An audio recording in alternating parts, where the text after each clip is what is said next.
आणि बदलापूर प्रकरणातला आरोपी अक्षय शिंदेचा एन्काउंटर करणारे पोलीस निरीक्षक संजय शिंदे यांचाही जबाब पोलिसांनी नोंदवलाय।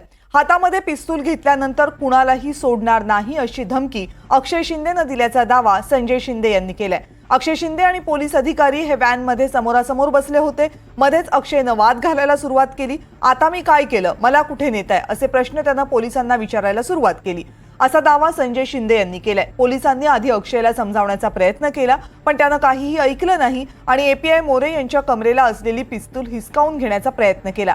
यावेळेस बंदूक आपोआप लोड झाली आणि एक गोळी एपीआय मोरे यांच्या मांडीला लागली असं संजय शिंदे यांनी आपल्या जबाबामध्ये म्हटलंय।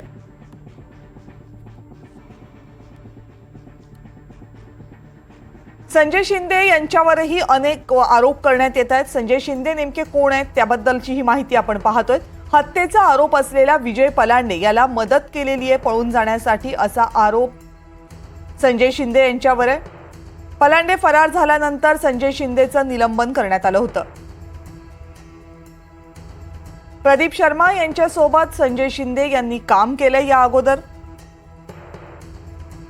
आणि 2014 मध्ये संजय शिंदे यांना पुन्हा एकदा पोलीस सेवेमध्ये रुजू करून घेण्यात आलं। हत्येचा आरोप असलेल्या विजय पलांडेला मदत केल्याचा मुख्य आरोप संजय शिंदे यांच्यावर आहे।